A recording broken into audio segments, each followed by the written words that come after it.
Yeah. Do you have chickens? No. No, Not anymore. Nothing. Dogs. Just two terriers.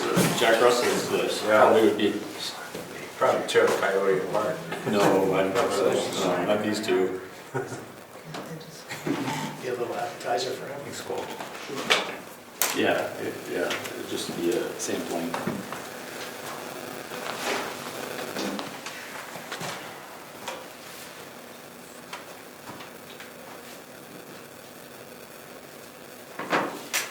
All right, it's 7 o'clock, Monday, January 22nd, 2024. This is the Town of Brookfield Planning Board public hearing meeting. I call this meeting to order. We'll run through the roll call. I'm Tim Straz, Ed Ingalls, Present. Terry Ward, I'm here. Russ Stratton, Here. Carrie McMenemy, Here. Marshall Goldberg. Rick Surratt is excused. Rich Sacker. Here. All right.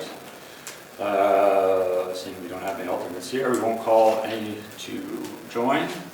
We'll start our public hearing, first public hearing tonight on warrant articles.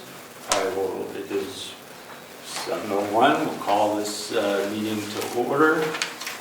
Those who wish to speak about the warrant articles or provide comment, I ask that you please sign in if you haven't already.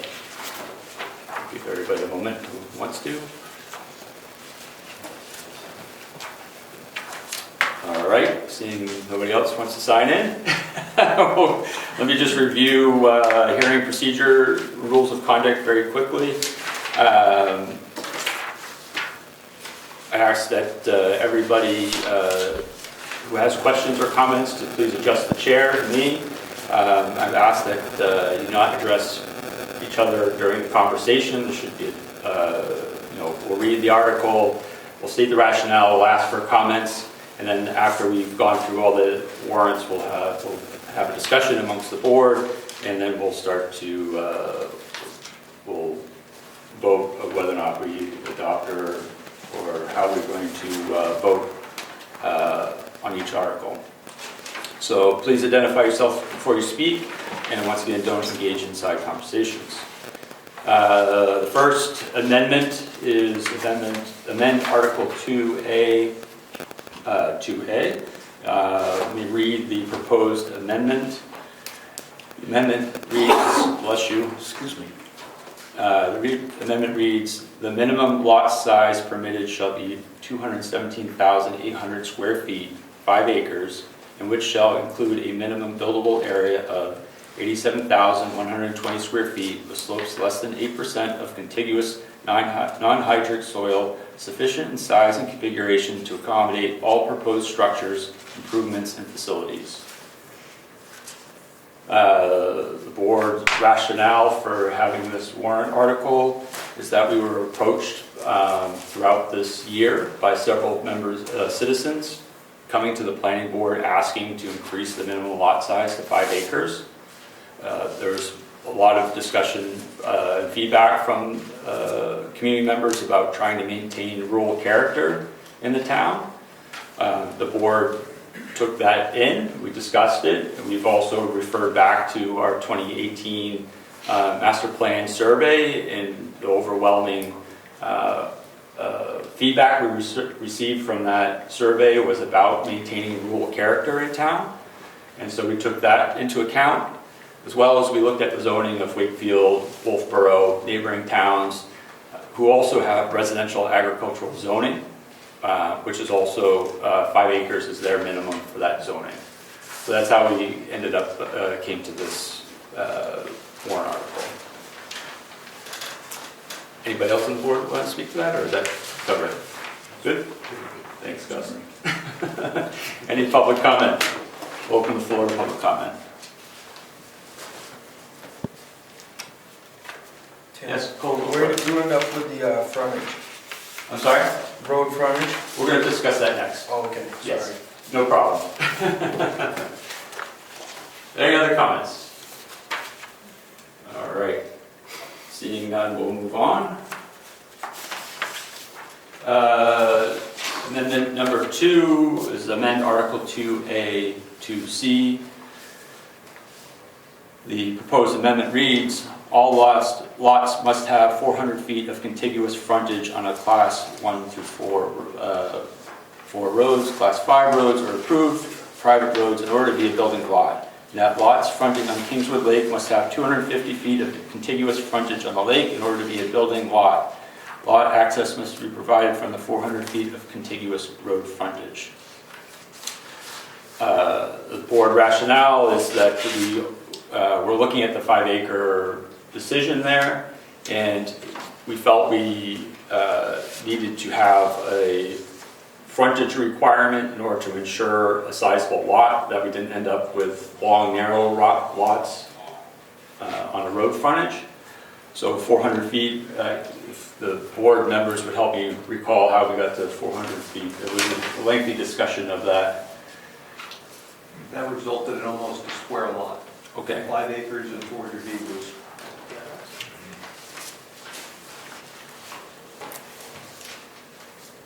Open to public comment. Go.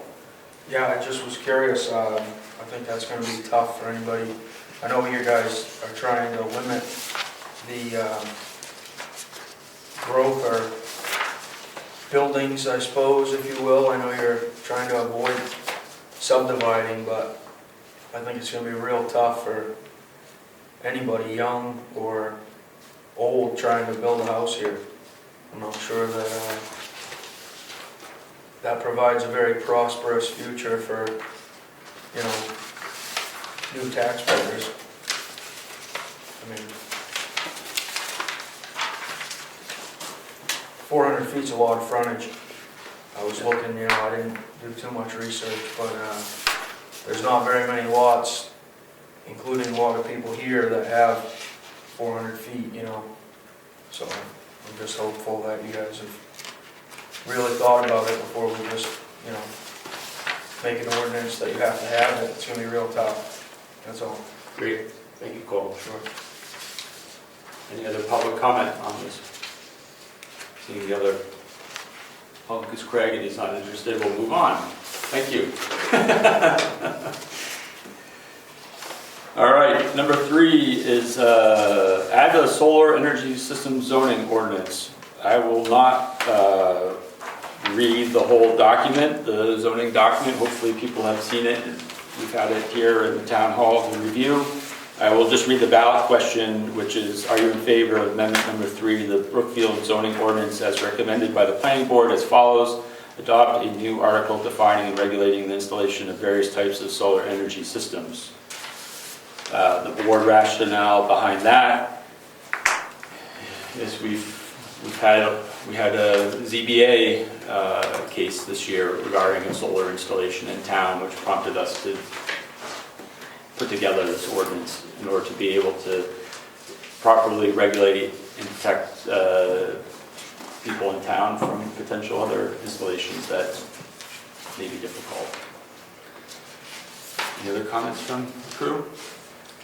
On the solar or On a rationale. on the rational? Most of it.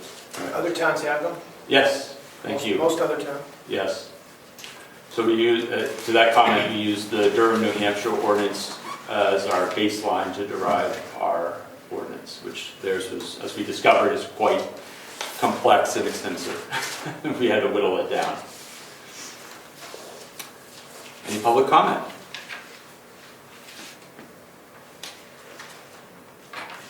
All right, seeing no public comment, we'll move on. Number 4 is a citizen petition amendment to Article 2A, 2C. I will read the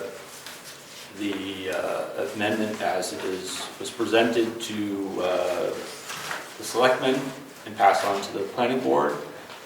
The ballot question is, are you in favor of the adoption of the following amendment to the Brookfield zoning ordinance?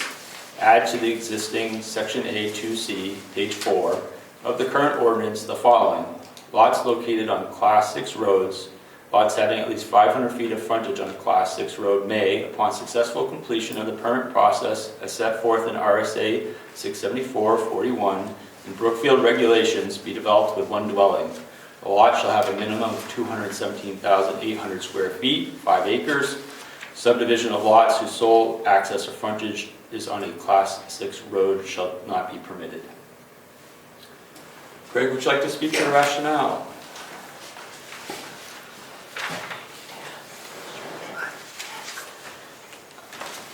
Is it the whole? Yeah, it's the whole package.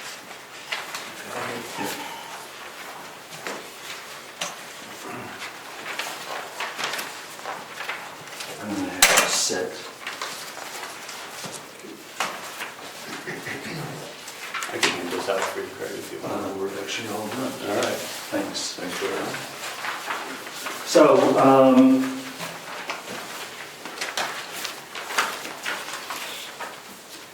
the papers that I just gave you is an attempt to give you some idea of the impact if this were to pass. The idea of building permits being able to be issued on a Class 6 road. So what you have is a sample of the waiver, which we'll talk about in a little bit, which is used in Sandwich. I can't say whether or not it's their current one, but they have used it. I think it's their current one. And then there's a list of Class 6 roads and their lengths, which total 7.45 miles in the entire town. That's 11 Class 6 roads. Of course, some of them are extensions beyond or before a Class 5 road. And on the other side of that is the appropriate RSA that shows, if you look at C, Roman numeral 1, C, 1, 2, and 3, that's what we're talking about. And then below that is the current zoning ordinance requirement for building in Brookfield. So,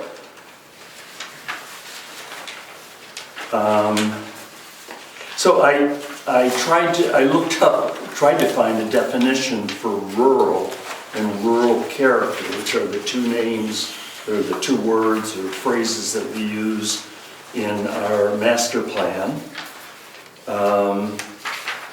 And here's what I came up with. Rural areas consist of open countryside with a population density less than 500 people per square mile and places with fewer than 2,500 people.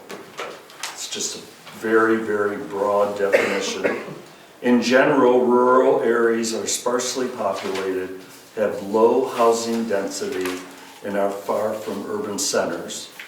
And rural character refers to the patterns of land use and development where open space, natural landscapes, and vegetation are predominant over the built environment. In the warrant article, which proposes to allow for building permits to be put, or to be issued rather, for property owners on Class 6 roads, I think fits into that, those three definitions.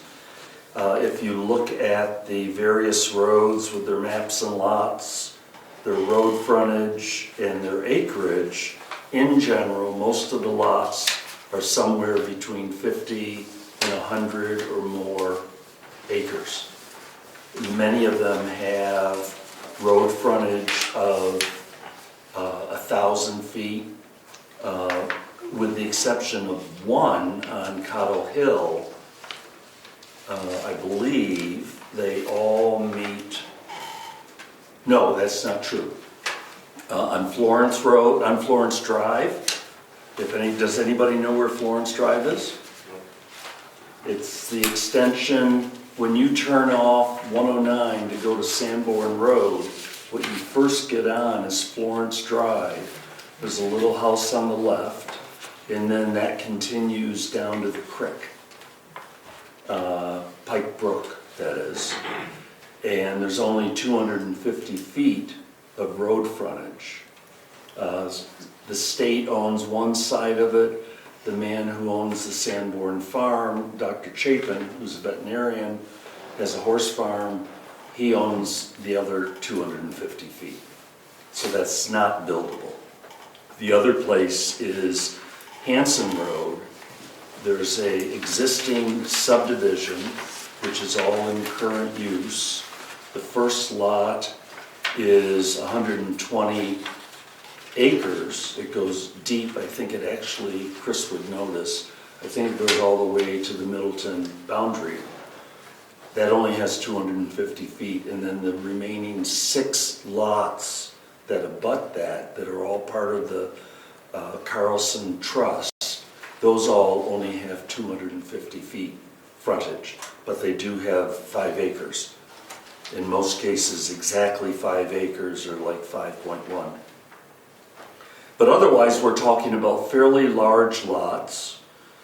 And what's important to point out is that the landowner would not be able to subdivide the lot, either in anticipation of building more than one house, or after the person builds a house, if it's granted, he would not then be able, or he or she would not be able to subdivide the lot, according to the warrant article as it's written. The warrant article is basically lifted from the Madison zoning ordinance, except for the acreage requirement and the road frontage requirement.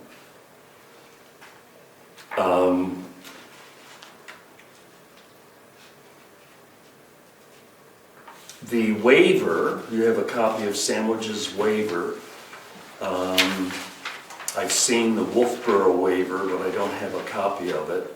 And I've seen the Madison waiver. These are documents that have to be registered before the building permit is issued. Has to be registered at the Registry of Deeds in Carroll County. It's an official document. All the signatures are notarized typically. The one change I would make is, besides the fire chief, the 3 selectmen, the applicant of course, and the road agent, I would include the police chief, since it also includes, the waiver includes non-emergency or law enforcement waiver. Obviously, the person would still be required to follow the building codes, the Brookfield, the international, I don't know exactly what it's called, the international building code that we use.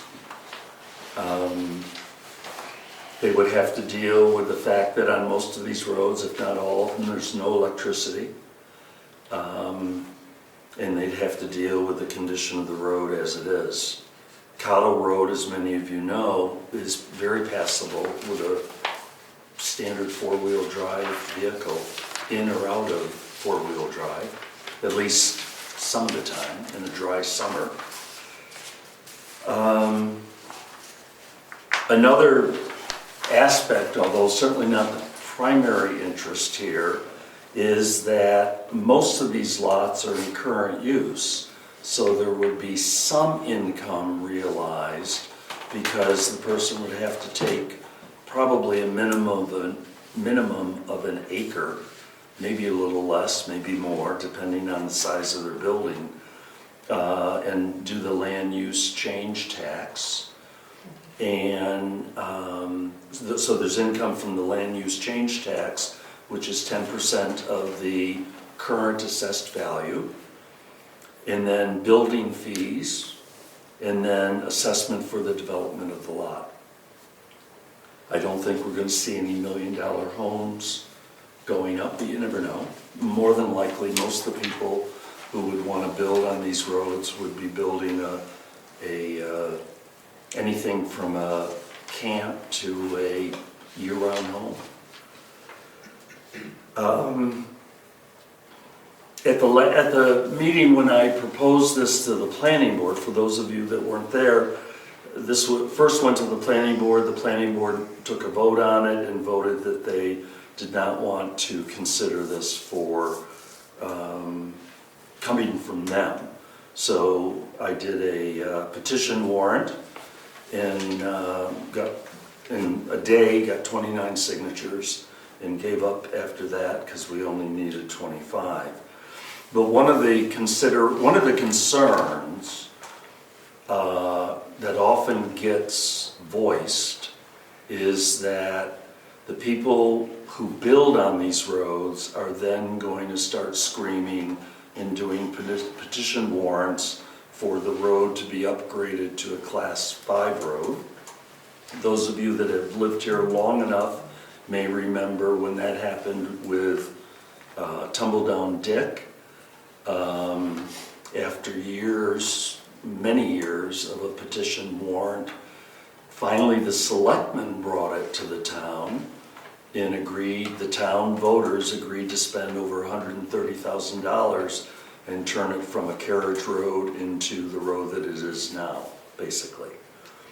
But the point that needs to be emphasized, because a lot of people I don't think realize this, everything to do with roads, the creation of roads, the laying out of a road, or the discontinuance of the road, or the change of a classification is only done at town meeting by the voters.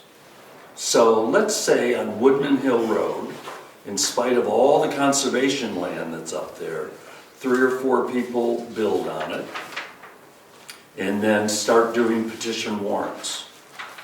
If they get 25 signatures and it goes on the warrant, it's presented to the selectmen and it goes on the warrant, then it's up to the road agent and the board of selectmen to come up with accurate fees, accurate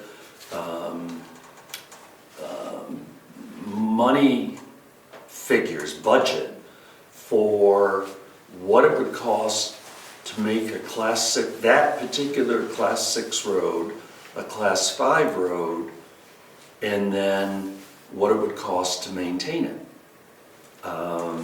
Obviously, it probably wouldn't be paved, but to turn a Class 6 into a Class 5 gravel road, decent gravel road with ditches and culverts and all of that is going to cost money.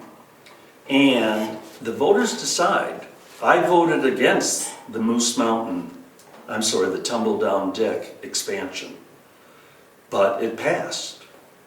I dare say I bet you half of the people that voted for it had never been on Tumbledown Dick Road, or at least that part of it. And that would more than likely happen here, but if the selectmen and road agent do their work, then it would get defeated. Because the voters need to know they're going to be charged through their taxes for the improvement and then the maintenance and the care of it, the plowing of it, all of that.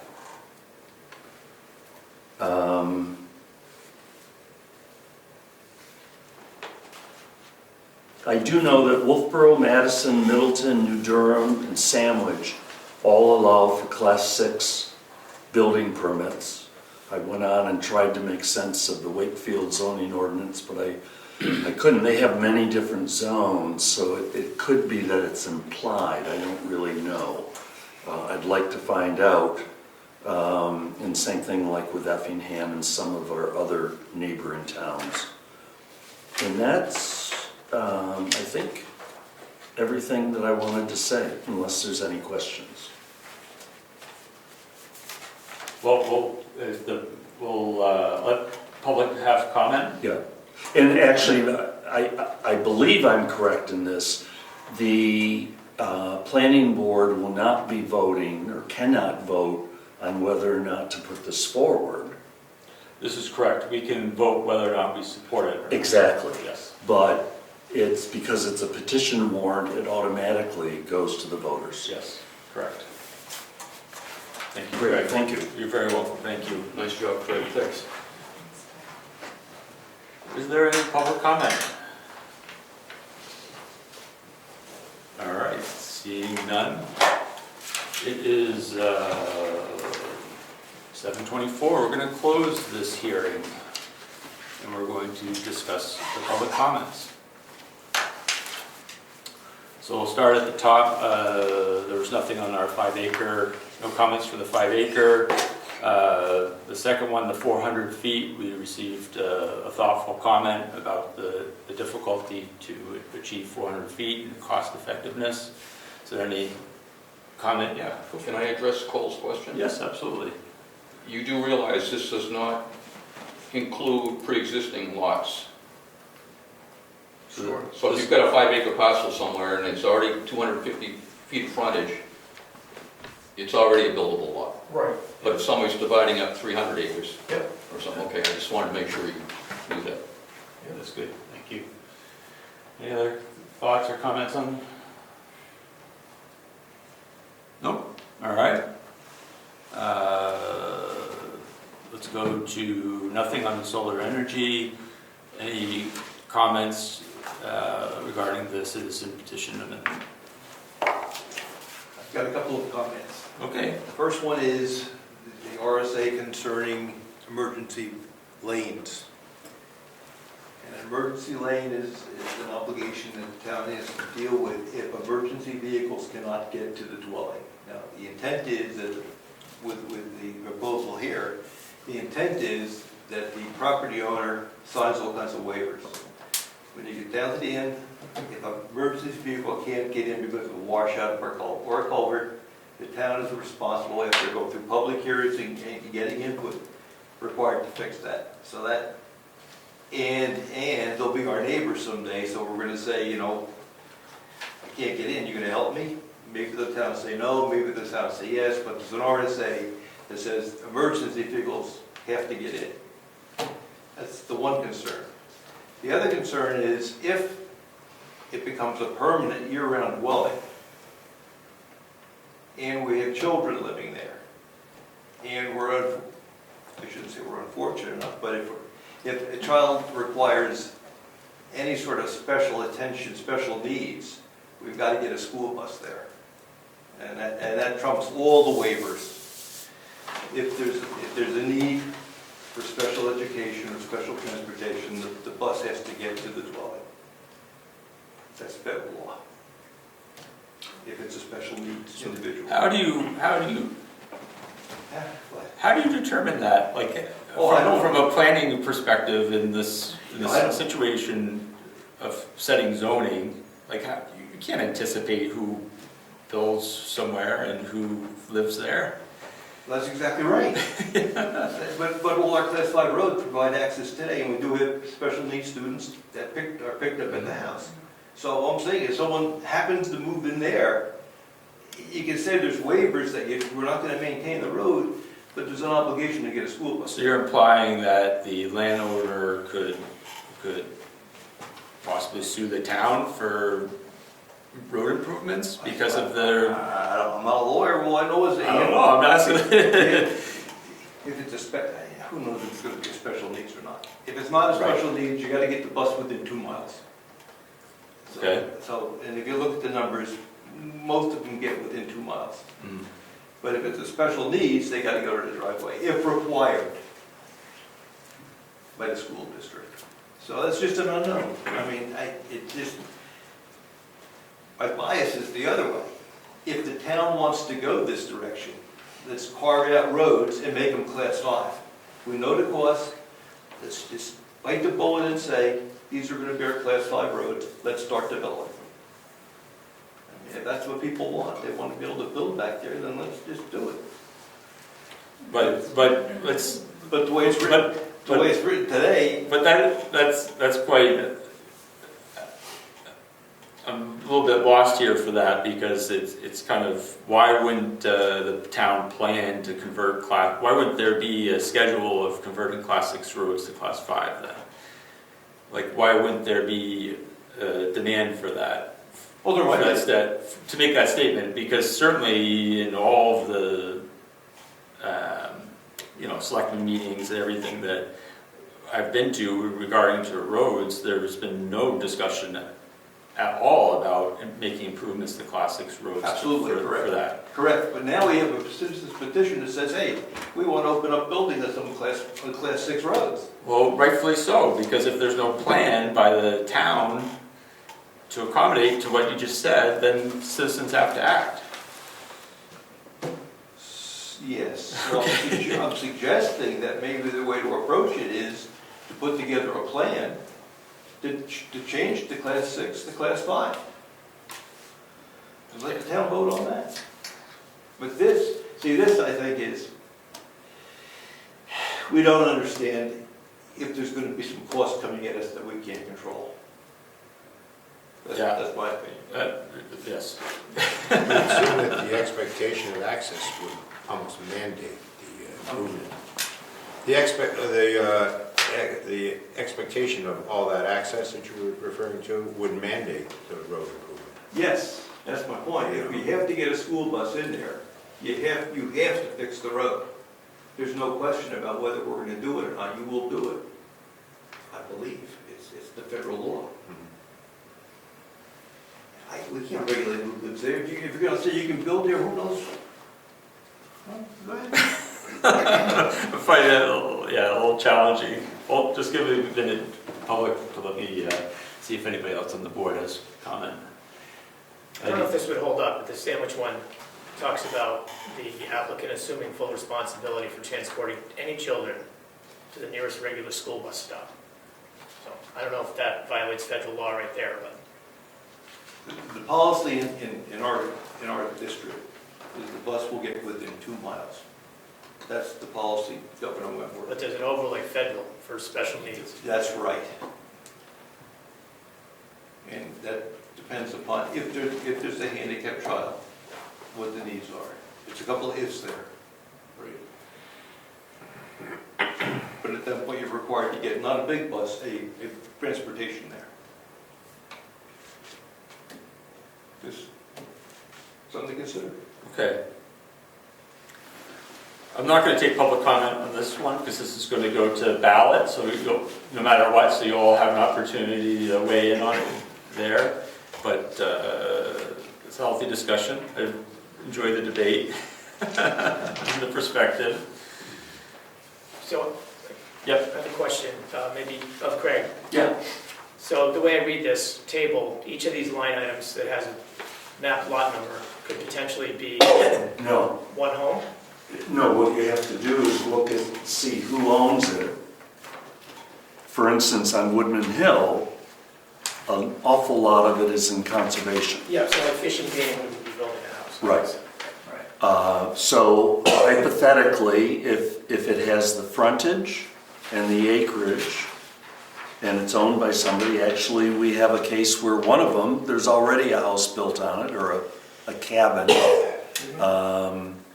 over on the end of Woodman Hill Road, where it abuts New Durham, and they would come in from that end. So And then if you look at Old Governor's Road, there's no place to build. There's 3 lots, the Royal Trust.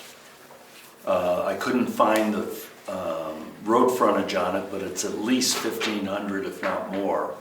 And then the Town Conservation Land and the Alden Young Trust, which, as far as I know, is not in conservation, but knowing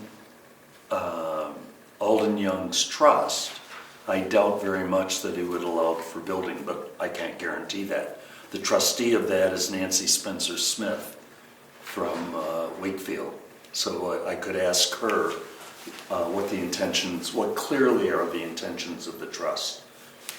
So I'm just trying to get a handle on potentially how many houses there could be. Yeah.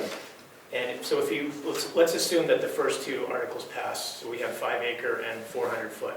Yeah. So you X those out of these line items, and you get rid of the fish and game guys. You got about 20 to 25 homes, Possible. roughly. Yeah. If every single one of these people built a house. Right. I'd say about half of them are non-resident taxpayers, but that doesn't mean it's not an investment. 2 of the very large lots are owned by a large property owner in Brookfield. But yeah, 20, 25 probably. I bet you in my lifetime, if we see 5 to 10, that would be a lot. I mean, the Carlson ones, I would believe that the trustee of that trust would just combine 2 lots and have the 500 feet and then 10 acres. But there's no way to know. I mean, this is all conjecture on my part. And then just from a cost, tax revenue versus cost point of view. I mean, I don't know any of these players that you're talking about, but just you think about it, you're going to get, let's call it 25 homes of tax revenue. Yeah. But you have the potential for these class 5 petitions, which is going to cost. I have no concept of, are those close? Is one, like this versus the other one? I don't know if you would have any thought on that. Like the cost of all those roads versus the tax revenue on 25 homes. Yeah. I think the state of New Hampshire said, effectively develop a push of money. You're better off with rural land in current use with respect to impact on town services. I have a question. You do? Yes, I do. Of who? I think Craig. Okay. People bought the land knowing it's in Class 6 road. Hold on, is this a question or a debate? Nope, that's a question. What drove the petition warrant article? People, why is it there? Why is what there? Why is there a petition warrant article to build on Class 6 roads? Because you've told me that the residents of Brookfield, via the zoning ordinance, do not want houses built on Class 6. Okay. So it seemed like since other towns, number one, since the state RSAs allow for it, very spelled out in the RSA, and other towns do it, my thought was, why doesn't Brookfield allow the opportunity and allow the voters to decide? Okay. There is, just to respond to your previous comment, even though he wasn't going to take, I'm not going to take it, Craig. Okay. We're going to move on. I tried. I know. You're good. Is there any other discussion on any of these warrant articles before we proceed to a vote? No? All right. Let's move on to vote. So we're going to go through each amendment and we'll make a motion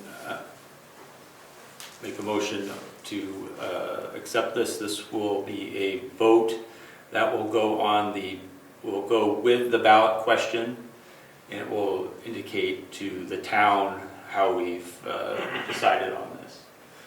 So certainly, the first 3 amendments we've developed, and the 4th one I think will be of greater interest. So anyways, enough of that. We don't need to vote on the 4th one, do we? We will vote a recommendation. Okay. Yeah. So I make the motion to accept amendment number 1 and approve it for the ballot. Do I have a second? Second. I better keep track of who. We already discussed, so although Just to be clear, we're Yes. voting to put it on the ballot, or not? we are. That's step 1, right? Just one. Yep, we're going to For number go, 1. we're going to go through each one individually. And then Yes. when do we vote on whether we recommend or not? That'll be the last one, number 4. Oh, this vote would be our recommendation. So we're putting it on and recommending? Yes, I'm sorry. Would you like me to read? No, as long as we understand what we're voting on. Will the vote count be on the ballot? They usually do, don't they? But aren't Yes. these the ones that these are the ones that we did? Yes, We already correct. voted on these. Yes. So this is going to be, yes, this will be on the ballot. Yes. Sorry, just to be extra clear, it will Yes. say the planning board recommends the following by a vote of 5 to 2 or whatever it was. Correct. All right, all those in favor of Amendment 1, please say aye. Aye. Aye. Opposed? Abstain? So 6-0. All right, let's try this again on all those. I make a motion to accept amendment number 2 as presented for the town ballot. This will be our vote to accept it as well as our recommendation. Second. Thank you, Gus. Any discussion? Seeing none, all those in favor, please say aye. Aye. Opposed? Abstain? All right, number 3, make the motion to accept amendment number 3 as presented for the ballot. This will be a vote for accepting it as well as our recommendation. Do I have a second? Second. Thank you, Gus. Discussion. All those in favor, please say aye. Aye. Opposed? Abstain? All right, so number 4 is was going to be our recommendation. So I make the motion. I make the motion to recommend the citizen petition article. Do we have a second? Recommend that it goes on the ballot. We have no choice of whether it goes on the ballot or not. Okay, It's right. whether or not we recommend it or not. Sorry. Or we can rephrase it. I'll make the motion. Do we support this warrant article? How's that? We'll simplify it that way. Does that make more sense? Do we have a second? Second it.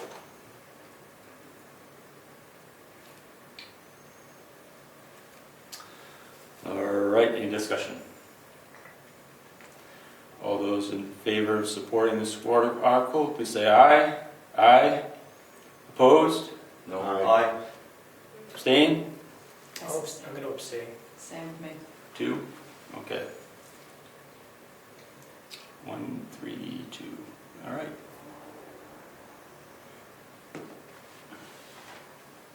Mr. Chairman, may I ask for a roll call?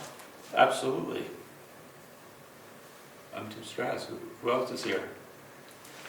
You want a roll call? Who will vote? On the vote. Yes. So, Mr. Strauss voted yes? I voted no. No? No. No.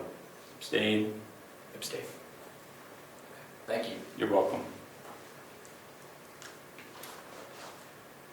That concludes public hearing on warrant articles. We're going to move on to a new public hearing on amending subdivision regulations. It is, what time is it? 7:42. I call this public hearing to order. If there are speakers who'd like to speak regarding the subdivision, I'll ask you to sign it again.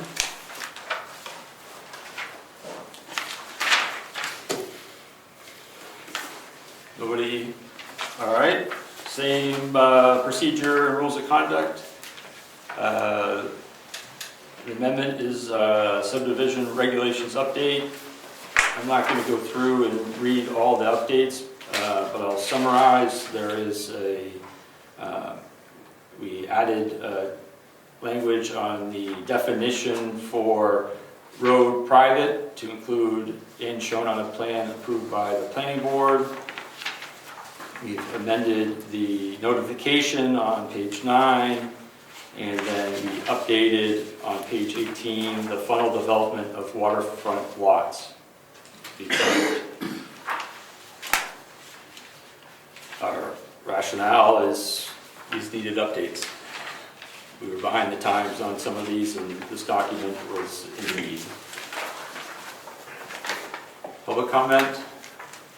No public comment? This is the fastest public hearing, 7:43. We'll close the hearing. Do we want to discuss none of the public comments? Okay. I make a motion to accept our edits to our subdivision regulations. Second. Any discussion? None? All All those in favor of accepting the subdivision regulation, please say aye. Aye. Opposed? Abstained? That concludes our second public hearing. I'll adjourn this meeting. It is 7:44. Our next meeting is February 12th, 2024 at 7 p.m. Thank you. Are there any refreshments? Tonight? Yeah. No. Unless did you bring them? No. Rich is here. What do we do with this popcorn? I don't know. Rick Surratt. Rick Surratt. Said something that he was gonna ask us to help him set up on Thursday night. if there's a- Yeah.